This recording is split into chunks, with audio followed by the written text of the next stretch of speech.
Próxima parada, estação entrevista.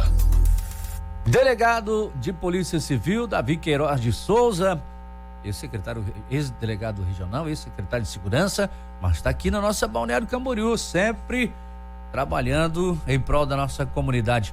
Doutor Davi, é um prazer ouvi-lo novamente, faz tempo que a gente não conversa. Eu sei que o senhor está com aquele caso daquele menino que se descobriu que é adolescente depois que ele foi preso lá em Goiânia, no estado de Goiás, aquele da Avenida Brasil, do semáforo, do relógio.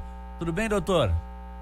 Boa tarde, Adilson, boa tarde, Morgana, boa tarde a todos, é sempre um prazer. Exatamente, o caso um tanto quanto complexo, que acabou tendo seu desenrolar, pelo menos em parte, porque as investigações ainda estão em andamento aqui em Balneário Camboriú, e a participação da imprensa local é muito importante, porque a gente busca com essa divulgação angariar conhecimento a respeito de novas vítimas, né? Então, um caso bem complexo, porque se trata possivelmente, de uma organização criminosa especializada no roubo de relógios de luxo, como Rolex, e que tem as suas origens no estado de São Paulo, mas que transita aí pelo Brasil inteiro, sobretudo nas cidades com maior poder aquisitivo, realizando crimes e deixando a cidade logo em seguida, o que faz com que haja uma dificuldade na investigação, já que o vínculo dessas pessoas com a cidade é inexistente. O que, de certa forma, abrindo parênteses, nos conforta, porque eu fiquei muito chateado, muito triste, quando eu vi comentários de que Balneário Camboriú não era uma cidade segura em razão daquele evento, daquele acontecimento, daquele roubo. O que se prova agora, depois dessa investigação árdua, que Balneário Camboriú é, sim, segura, e que esse caso foi um caso isolado de pessoas que vieram até Balneário Camboriú, turistas criminosos, e que acabaram praticando um roubo, mas que teve uma pronta solução por parte do poder público, que identificou os autores de uma maneira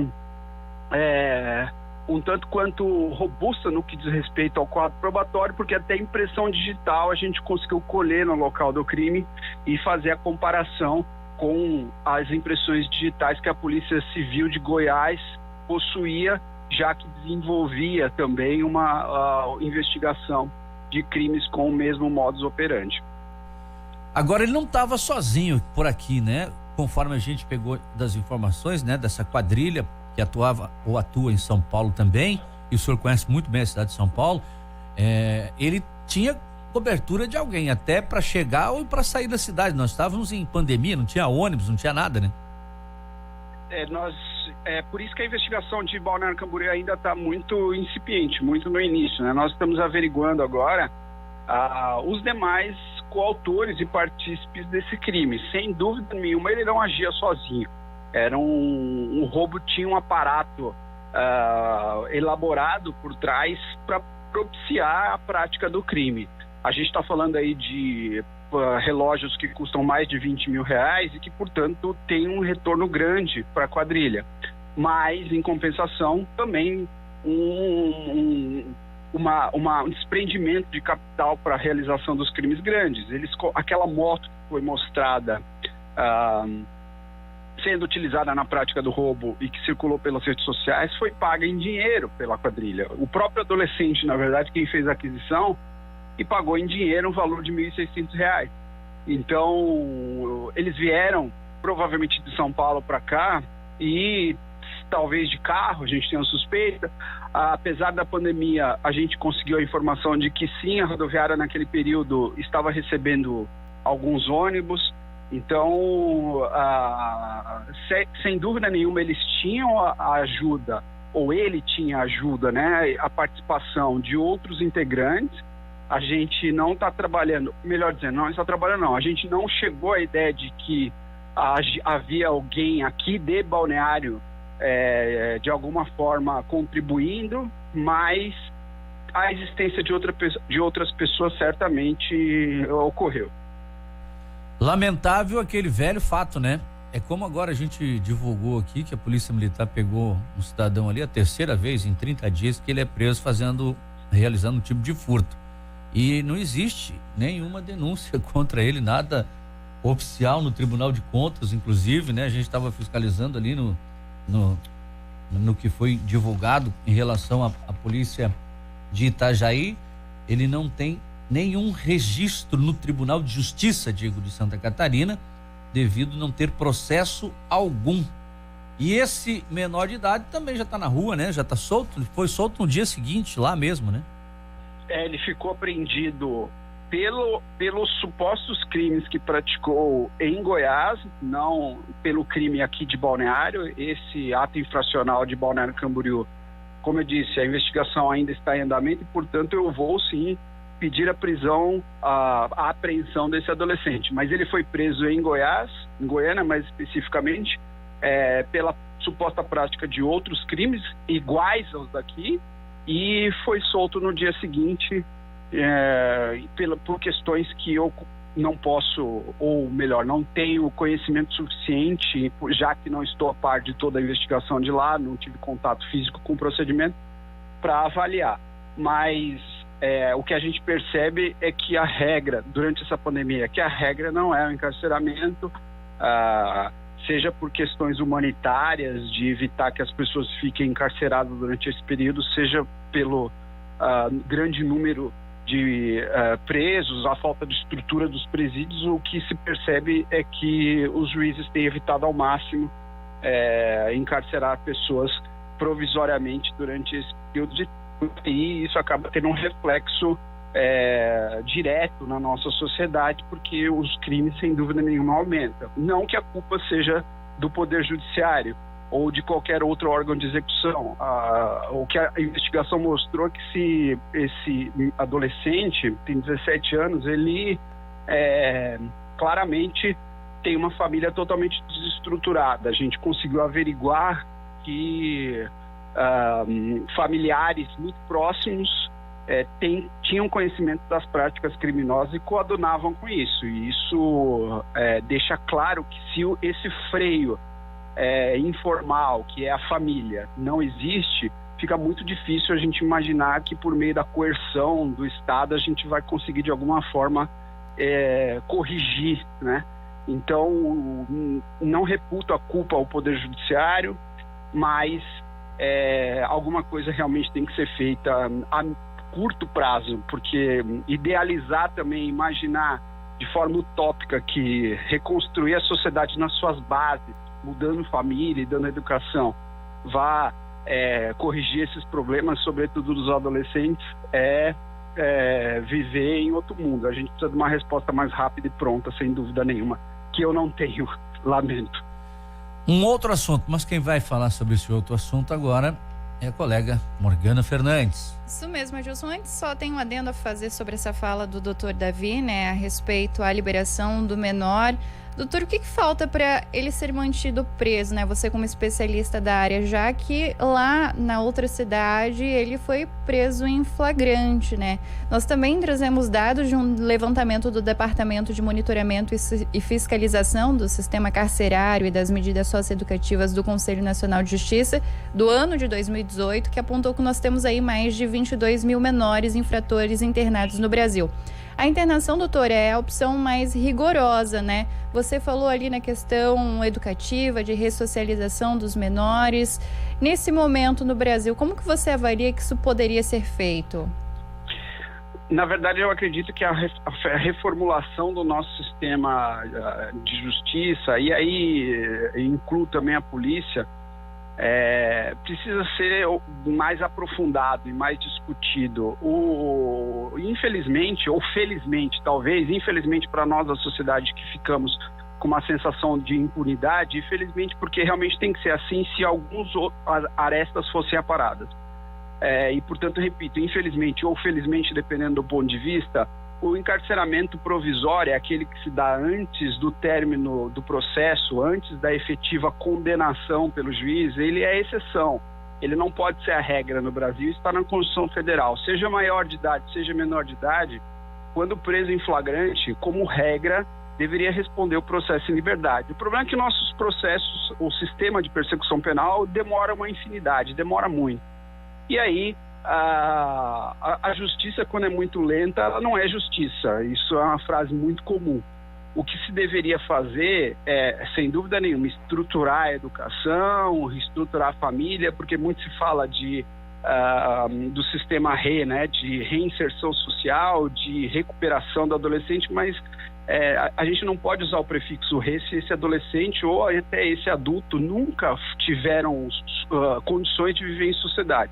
Então, uma reformulação das bases e pensar diferente a forma como se está encarcerando as pessoas, seja maior, seja menor. Os presídios são verdadeiros depósitos humanos, e quando eu coloco uma pessoa na cadeia e trato essa pessoa como um animal, ele vai sair de lá mordendo a sociedade depois. Então a gente tem que evitar esse maniqueísmo entre bons e maus, em que nós que estamos do lado de fora somos pessoas do bem e vamos colocar aquelas pessoas do outro lado do muro e não vamos olhar para elas, e a gente tem que evitar achar que isso vai resolver, porque vai explodir um dia, já está explodindo, né?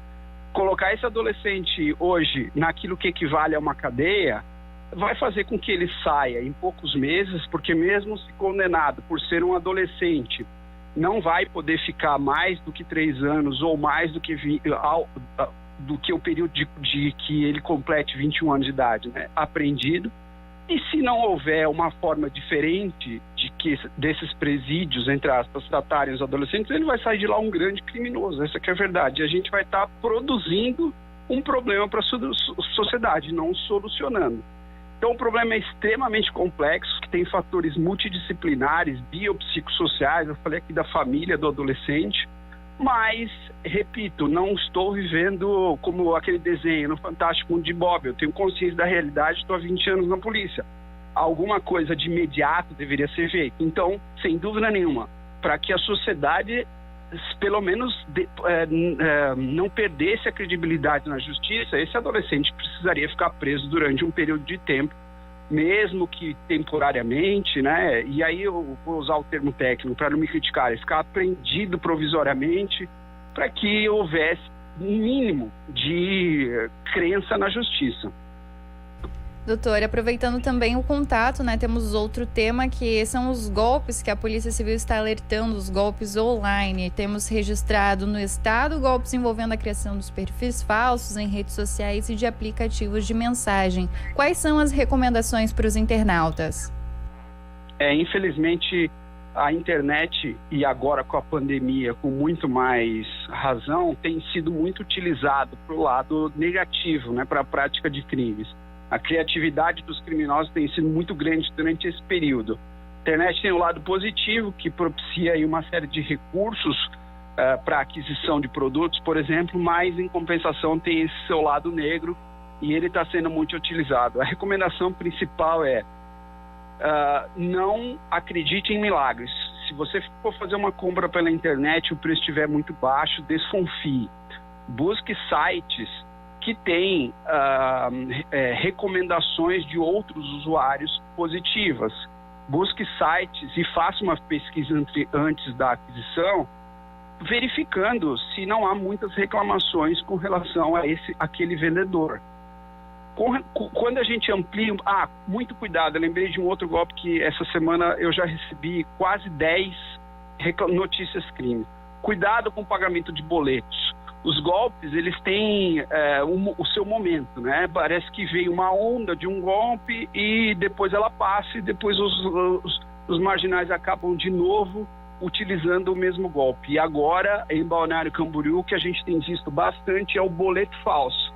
A pessoa que tem uma dívida, que tem uma conta que paga por meio de boleto mensalmente, imprime esse boleto da internet, mas, entretanto, esse boleto tem o código de barra que remete para uma outra conta e não a conta que ela deveria efetivamente fazer o pagamento. O boleto é falso e ela acaba pagando ou depositando esse valor em outra conta. Isso tem sido muito comum e esse golpe é fácil de você evitar, de não ser pego, porque basta conferir o e-mail de onde você está recebendo esse boleto ou a página da internet e no momento em que for fazer o pagamento, se for por meio de um aplicativo no celular, por exemplo, verificar o nome do credor, o nome da conta, do titular da conta, onde o valor a ser depositado ou correspondente ao boleto vai ser creditado. As pessoas, pela pressa do dia a dia, acabam não percebendo isso e a gente está recebendo uma enxurrada de reclamações. Se me permite já prolongar um pouco, outro golpe muito comum hoje, e esse mais rudimentar até mesmo, é a colocação da foto de uma pessoa no WhatsApp de um outro número. Eu, então, adquiro uma linha telefônica e coloco a foto do Adilson nessa minha linha telefônica na página do WhatsApp e passo a fazer contato com pessoas pedindo dinheiro, alegando que eu preciso pagar uma dívida, que meu carro quebrou, enfim, as alegações são inúmeras. A dica é, antes de fazer qualquer tipo de ajuda a um amigo ou a um familiar, busque fazer contato com essa pessoa, seja por meio do telefone que seria o telefone antigo dela, seja por meio de algum parente. Eu disse que esse golpe é mais rudimentar porque o telefone sequer foi clonado dessa pessoa, da vítima, né? O número dela está ativo. O que o criminoso fez foi simplesmente pegar a foto dela, que está nas redes sociais, e colocar em outra linha telefônica e tentar ludibriar as pessoas com isso. Então são inúmeros golpes e a atenção é a principal dica. Não faça as coisas afoitas por meio da internet. Delegado da Polícia Civil, Dr. Davi Queiroz de Souza, obrigada pelas informações, pelo bate-papo, um bom trabalho. Obrigado a todos, é sempre um prazer. Fiquem com Deus. Você está no Estação Notícia.